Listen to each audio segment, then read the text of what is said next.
Good morning, students. Last class में बेटा we have discussed about the elastic collision in one dimension. Okay. So today I will be discussing about the inelastic collision or completely inelastic collision. ठीक है. And the second thing is elastic collision in two dimension. Okay. Completely inelastic collision in one dimension means we will be discussing about the loss in energy, loss in kinetic energy. And the second thing is that we have to discuss elastic collision in two dimension. So what are the equations in वो. ठीक है, अगर आपने equation बनानी सीख लिया so that will be enough for you. तो सबसे पहले तो बेटा हम देखने वाले हैं इन इलास्टिक कोलिजन. अब इन इलास्टिक में एक होता है perfectly in elastic. Perfectly in elastic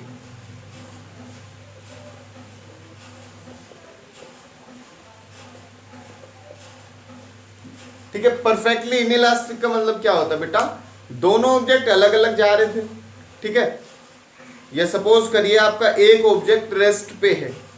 ठीक है, दूसरा ऑब्जेक्ट आपका आ रहा है और उसके मोशन की वजह से अब वो एक दूसरे के साथ जुड़ जाते हैं. Then they combine as a single object. जैसे बुलेट और वुड का मैंने बताया था कि आपका सपोज करिए कोई वुडन ब्लॉक रखा हुआ है, आपने इधर से बुलेट छोड़ दिया तो बुलेट उस वुड में स्टक हो जाएगी और फिर दोनों साथ साथ मूव करेंगे.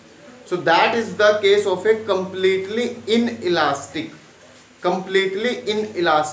collision, जिसमें आपके दो object, so after the collision they will merge as a one and continue as only one object. ठीक है. So perfectly inelastic मतलब two object after collision will move as one object. ठीक है, दो ऑब्जेक्ट है आपका, कोलिजन से पहले अलग अलग थे. एक आपका रेस्ट पे था, सपोज करिए M2 आपका रेस्ट पे है, M1 आपका मोशन में है. दोनों बेटा कोलिजन हुआ. कोलिजन के बाद क्या हुआ, दोनों ऑब्जेक्ट एक हो गए. अब दोनों एक ही साथ मोशन करना शुरू कर देते हैं. So that is the completely inelastic collision. Completely inelastic collision. इसमें आपको पता क्या करना है, we have to find the loss in kinetic energy. We have to find the loss in kinetic energy. ठीक है, लॉस इन काइनेटिक एनर्जी पता करना है. सेकेंड, क्या चीजें कंजर्व रहती है इन इलास्टिक में भी, मोमेंटम. मोमेंटम क्या रहता है, कंजर्व रहता है. मोमेंटम क्या रहता है, कंजर्व रहता है. काइनेटिक एनर्जी कंजर्व नहीं रहती है, तो हम निकालेंगे लॉस इन काइनेटिक एनर्जी. ठीक है, ये सब चीजें हो चुकी है कि इनइलास्टिक में क्या चीजें कंजर्व रहती है, क्या नहीं रहती है. तो एनर्जी या काइनेटिक एनर्जी आपकी कंजर्व नहीं रहती है, वहां कुछ ना कुछ लॉस होगा, तो वो लॉस हमें निकालना है. ठीक है, मोमेंटम और टोटल एनर्जी हमेशा कंजर्व रहती है, तो मोमेंटम की हेल्प से हम लॉस इन काइनेटिक एनर्जी निकालने वाले हैं. ठीक है, चलिए सिचुएशन क्या है, आपका M1 है, it is moving with speed U1. M2 है जो कि रेस्ट पे है. रेस्ट का मतलब U2 क्या है, अभी 0. ठीक है, रेस्ट पे मतलब U2 क्या है, 0. कोलिजन हुआ है, कोलिजन के बाद यहाँ पे ऑब्जेक्ट लिखा हुआ इसलिए मैं नीचे रिप्रेजेंट कर रहा हूँ, अदरवाइज एक ही डायरेक्शन में जाना है. वन डायमेंशन की हम बात कर रहे हैं.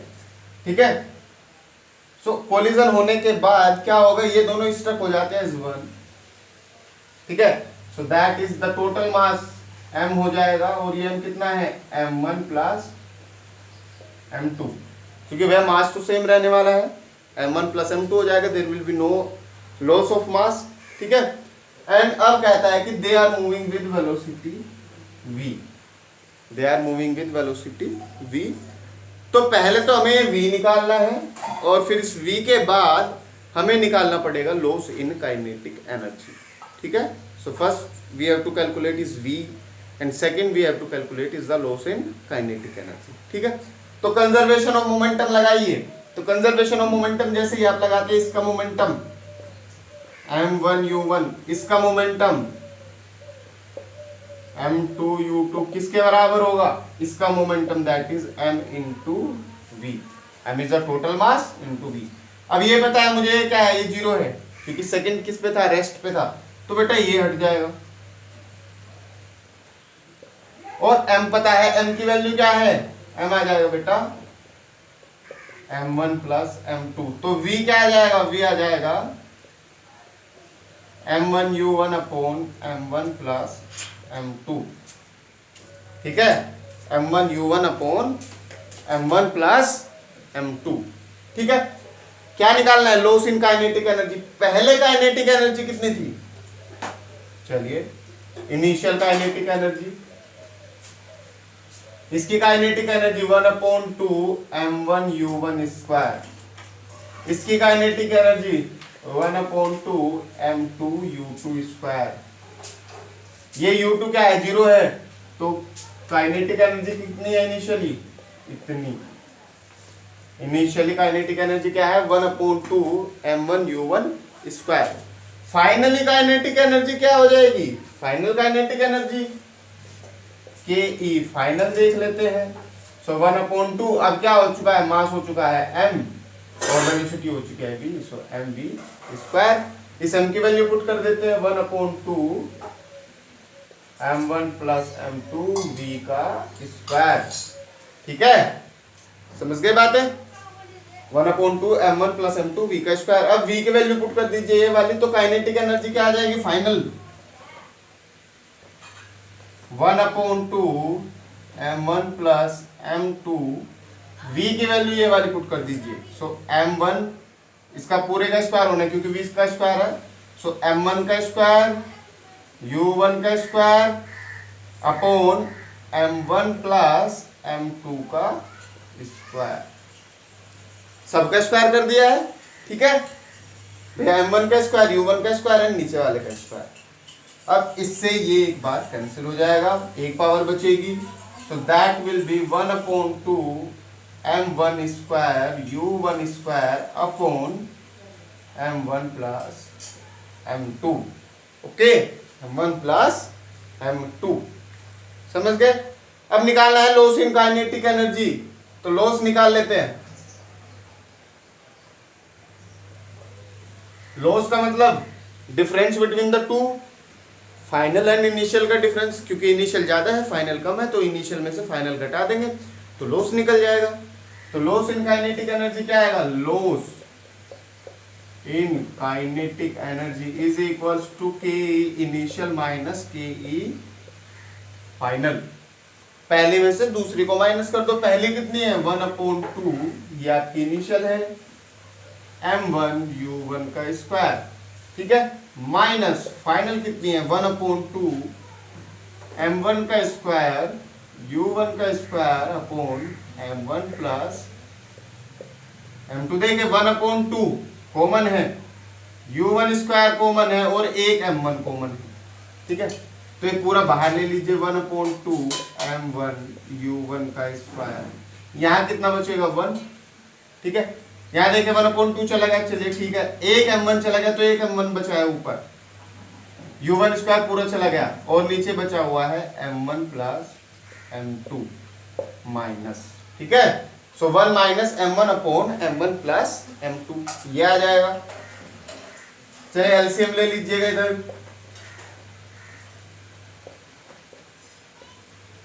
एलसीएम क्या आएगा, ये 1/1 आप मान सकते हैं, तो इसका और इसका एलसीएम आएगा m1 प्लस m2, ये इधर इसकी मल्टीप्लाई हो जाएगी और इधर 1 की मल्टीप्लाई हो जाएगी, पता है आपको, तो इधर जब आप इसकी मल्टीप्लाई करेंगे तो m1 प्लस m2 और माइनस m1, तो m1 से m1 कैंसिल हो जाएगा एंड ये आएगा 1/2 m1 m2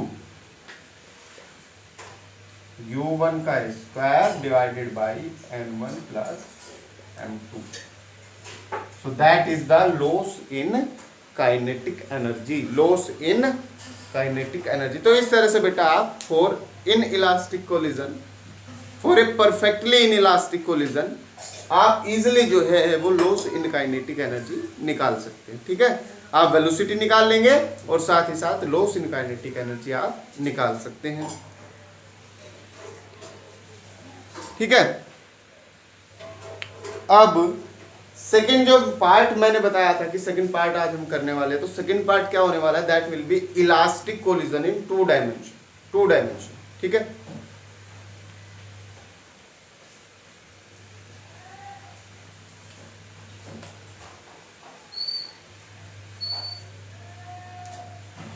elastic collision in 2 dimension. Okay, elastic collision in 2 dimension. इसमें क्या होने वाला है बेटा, 2 डायमेंशन आपकी इन्वॉल्व होनी, मतलब एक एक्स डायरेक्शन होगी, एक वाई डायरेक्शन होगी। किस तरह से देखिए, सपोज करिए आपका ऑब्जेक्ट M1 मूव कर रहा है U1 से, ठीक है, M2 मूव कर रहा है U2 से, कोलिजन हो जाता है, ठीक है, कोलिजन हो जाता है। कोलिजन के बाद आपका M1 जाता है इधर, ठीक है, M1 चला गया है इधर विद वेलोसिटी v1 और M2 चला गया है इधर, ठीक है, विद वेलोसिटी v2, ठीक है। तो ये आपको निकालना है। 2 डायमेंशन इन्वॉल्व हो गई, यहां पे केवल एक डायमेंशन में था, यहां पे 2 डायमेंशन में मूव कर रहा है, ठीक है, 2 डायमेंशन में मूव कर रहा है। जैसे कि भैया सपोज करिए आपका ऑब्जेक्ट केवल यहाँ पे चल रहा था तो एक डायमेंशन थी, लेकिन जब ये ऐसे चलेगा तो एक डायमेंशन आपकी ये इन्वॉल्व हुई और एक डायमेंशन आपकी ये इन्वॉल्व हुई, ठीक है। इसी तरह जब वो ऐसे चलेगा तो एक डायमेंशन आपकी ये इन्वॉल्व हुई, एक आपकी ये इन्वॉल्व हुई, तो 2 डायमेंशन यहाँ पे इन्वॉल्व होती है, ठीक है। कुल मिला के अब ये स्ट्रेट लाइन में मूव नहीं करेगा, एक डायमेंशन में नहीं करेगा, आपका M1 इधर चला जाएगा, ठीक है, M1 इधर चला जाएगा v1 वेलोसिटी से, M2 इधर चला जाएगा v2 वेलोसिटी से, ठीक है।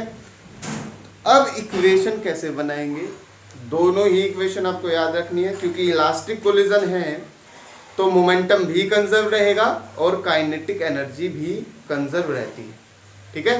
तो first thing is momentum will be conserve, momentum को कंजर्व करना है, और दूसरी बात क्या आई है, काइनेटिक एनर्जी भी कंजर्व होनी चाहिए, ठीक है। अब यहां पे देखिए कैसे आप कर सकते हैं। वेलोसिटी कैसी क्वांटिटी है, वेक्टर, ठीक है। इसे इसके कंपोनेंट में रिजोल्व किया जा सकता है, पता है, कहते हैं कि भैया ये हॉरिजॉन्टल एक्सिस था, मतलब जिस एक्सिस में ये मोशन कर रही थी, ठीक है। सपोज इसने इसके साथ एंगल बनाया है थीटा, क्या एंगल बनाया है, थीटा, कितना एंगल बनाया है, थीटा एंगल बनाया है। तो इसे 2 कंपोनेंट में रिजोल्व किया जा सकता है। देखिए इसमें v1 है यहाँ पे, तो इधर थीटे वाला क्या आ जाएगा, v1 cos थीटा, क्या आ जाएगा, v1 cos थीटा, और इधर क्या आ जाएगा, परपेंडिकुलर डायरेक्शन में v1 sin थीटा, ठीक है।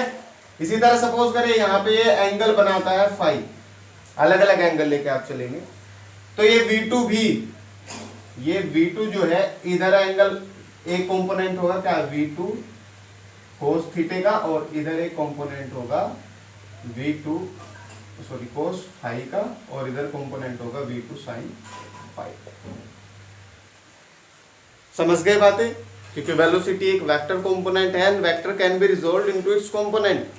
वेक्टर क्वांटिटी को भी उसके कंपोनेंट में रिजोल्व करी जा सकती है। कंपोनेंट में रिजोल्व करने का मतलब क्या था, एक्स कंपोनेंट और वाई कंपोनेंट में। तो यहां भी आपने इस वेलोसिटी को ये देखिए एक्स में और वाई में रिजोल्व कर लिया, ठीक है। X component v1 cos theta, Y component v1 sin theta. इसी तरह यहाँ पे x component v2 cos phi, क्योंकि ये एंगल मैंने फाई माना है, ठीक है, और ये एंगल होगा v2 sin फाई, ये कंपोनेंट होगा v2 sin, ठीक है। क्लियर है सभी को। अब जो हमें निकालना है, सबसे पहले देखना है conservation of momentum, conservation of, चले, सो कंजर्वेशन ऑफ मोमेंटम,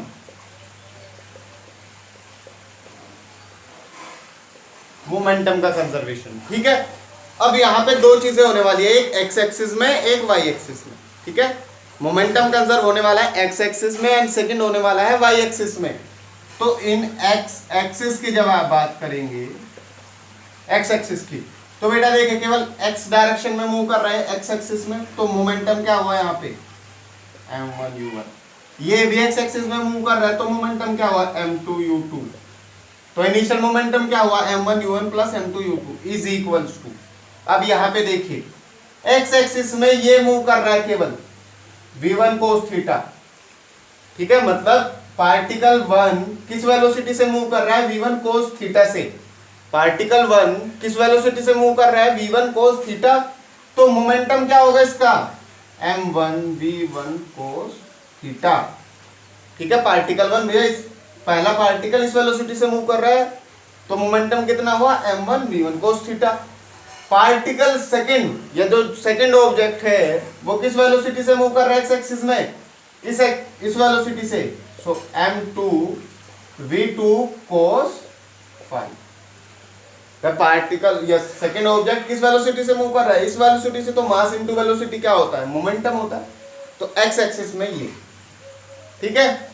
फिर वाई एक्सिस में अगर आप देखेंगे, वाई एक्सिस में देखिएगा, वाई एक्सिस में क्या होने वाला बेटा, वाई एक्सिस में इसका कोई कंपोनेंट नहीं है, इसका कोई कंपोनेंट नहीं है,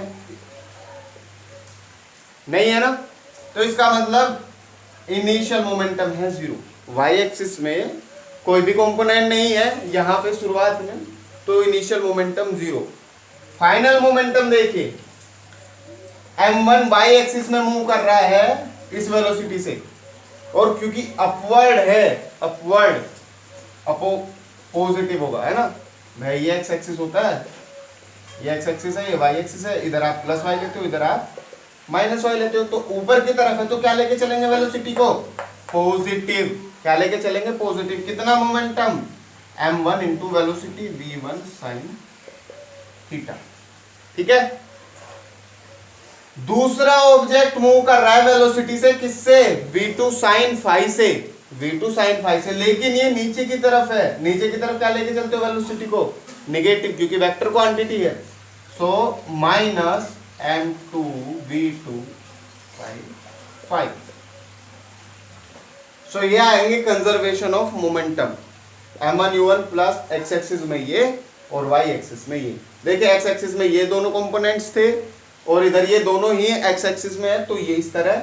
y एक्सिस में बेटा यहाँ पहले कोई भी कंपोनेंट नहीं है तो 0, यहाँ ये ऊपर की तरफ है तो पॉजिटिव, यहाँ ये नीचे की तरफ है तो नेगेटिव। ठीक है, so that is the conservation of momentum. ये दो इक्वेशन आपकी बनेगी। फिर आता है conservation of energy, conservation of energy.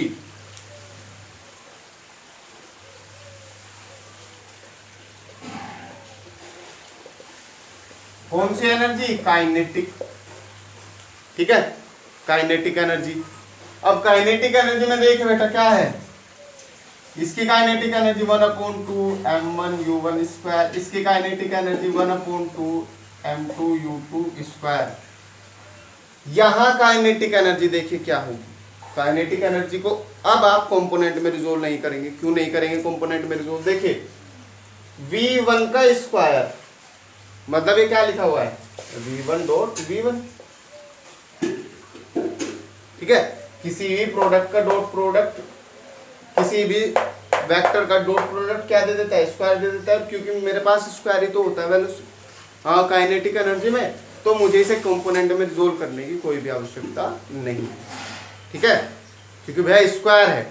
Square क्या है, the product of A vector with itself, A dot product of vector with itself will give the square. ठीक है, तो यहां मुझे इसे कंपोनेंट में रिजोल्व करने की आवश्यकता नहीं है। अगर आप रिजोल्व करना चाहते हैं तो क्या होगा, इसकी kinetic energy 1/2 m1 v1 square cos square theta.